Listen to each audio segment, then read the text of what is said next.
Once upon a time, in a small kingdom by the eastern sea, where rice fields swayed in the wind and lotus flowers bloomed violet pink on still ponds, there lived a cursed princess. Her curse did not come from a witch or an evil stepmother, it came from within. Every night, as darkness fell, a voice whispered inside her head. It told her the light at the end of the hall was not sunrise, but a cliff.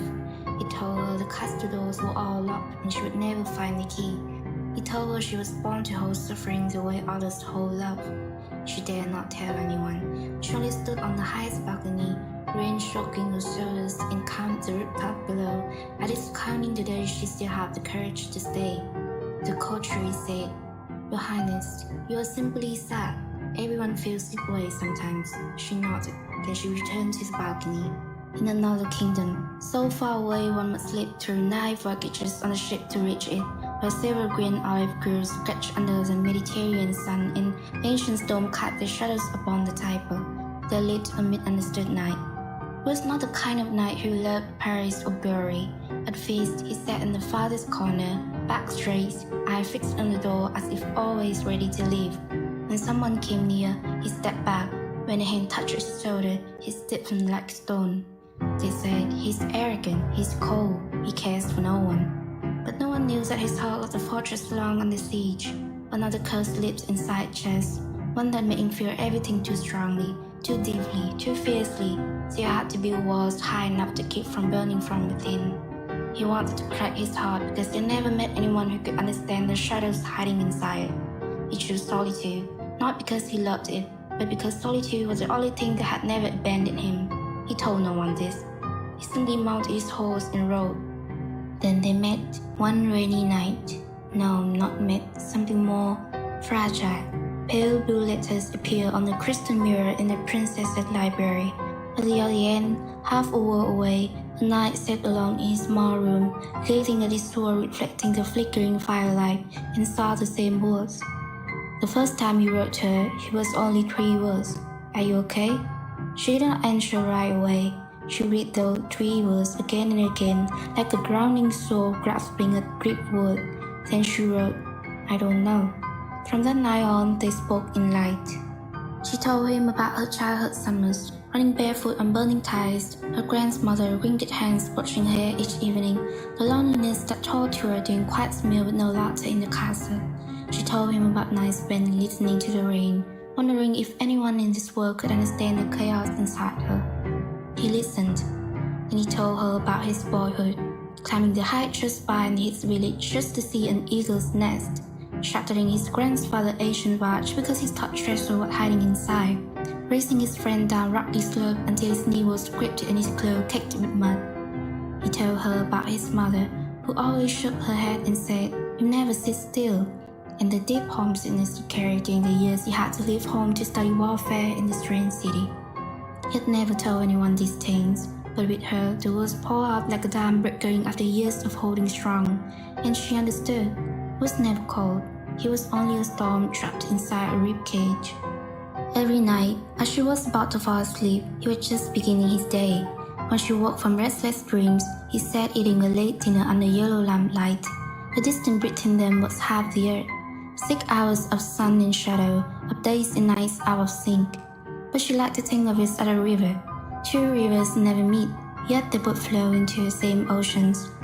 And she believed they were all the ways of meeting, beyond simply being in the same place. They loved each other across half the earth, 2 people carrying different wounds. She poured her heart into words. Every line she wrote was a pitiful soul she had never dared show anyone. She wrote about the days the curd whispered so loudly, it drowned out everything else. She wrote about her fear that she would never be enough to be truly loved. She wrote about how he made her want to live, truly want to live, for the first time in years. He was not good with words, but every night he lifted his voice in songs only she could hear. He sang of empty street he had walked, wishing she was beside him. He sang of a longing that had no name in any language. He sang of a distant shore he had never touched yet knew by heart, every wave, every tide. Those songs were how he said "I love you" in the only language he was not afraid to speak. And she listened, and she wept, and she loved him even more. But distance shows no mercy.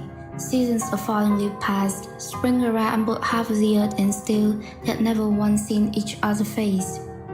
War did not come from the kingdoms, it came from smaller things, misunderstandings, old wounds waking up, days when she found him too cold and he found her too sensitive, as if they spoke two different dialects of the same heart. She hated his stoicism. She hated the walls he built every time they got too close. She hated the way he fell into long, heavy silence, leaving her at the other end of the world with 100 unsent letters. And he hated the way she let her emotions carrying her away, hated how she cried at small things and laughed at things no one else found funny, hated how she made him feel everything. Some nights, the whispering voice returned to her, stronger, more haunting. It told her he would live like all the others. It told her she would never be enough, not good enough, not beautiful enough, not interesting enough, not worthy enough for him to stay. Some nights, he lay awake, wondering if he deserved someone who lived so fully, or if he was only pulling her down into the abyss with him. They lost each other for a while, not because they stopped loving, but because they had not yet learned how to love without breaking themselves. And one day, the princess left her kingdom. She was a brave princess, and she dared to live because she understood something few in fairy tales ever understand. Sometimes, to move the world towards the one you love, you must first move yourself. She traveled to a distant northern land where bitter cold rained all year, where snow blanketed the rooftops and lakes froze solid like giant mirrors. She was not running away, she was moving forward, and she believed that every mile she traveled, every latitude she crossed, was another bridge reaching toward him. He found her on a winter night when the temperature had dropped below 20 degrees, not because he knew where she was, but because he could not be anywhere else. The pale blue letters appeared again in the crystal mirror after so many days of silence. He did not write much, he only sent her a recording. His voice, raw and breaking in the frozen air, singing of a girl so far away he had to gather the light of 1,000 stars just to see the path home. She listened to that recording again and again in a small room in the Ice Kingdom, and for the first time in months, she believed the man of stone surely had a heart, and that heart was beating for her. The hard, disciplined, fiercely stoic man had learned to sing instead of silence. The woman of deep emotion, who lived by feeling and felt everything so intensely, had learned to give him space without feeling abandoned. They did not change each other's nature. He still had days when his could woke up, when he withdrew into his cell, when he needed vast oceans of quiet to keep himself from shattering. She still had nights when she wept from missing him until her chest ached, when she filled page with words she dared not to speak. But now, he knew she would stay even after his silence, and she knew his silence was not indifferent, it was only his way of fighting his own demons. They said the princess and the knight are a sad fairy tale, for they had never once touched hands, they had never walked together under any sky, they had never known what it is to wake up beside someone and hear their breath weaving into yours. They only have pale blue letters, voice recordings breaking in the cold wind, and a fragile belief that one day, distance will no longer be their enemy. Yet still, they remain. Through seasons of rain and sun, through countless awakenings of their curses, through misunderstandings and wounds and days when letting go seemed kinder. And if you ask the one cursed princess what made her stay, she will look towards the farthest horizon, where night sits alone under amber lamplight in some distant place, and she will say, "Because he was the first person to look into my abyss and not turn away. He did not try to feel it, and it is enough to make me want to live one more day." And they say the princess never returned to her old kingdom. When asked why, she told them she had found something more precious than thrones and crowns. As for the knight, rumors said he'd still take his long journey, but now on his map there's one destination that never changed. And they also say that in the princess' small library, in the frozen Northern, there's a hand-drawn map. On it, there are no borders, no names of kingdom, no meridians or parallels, only two small maps, one in the south, one in the north, and between them, countless script lines, drawn in trees, fragments of memory written in haze.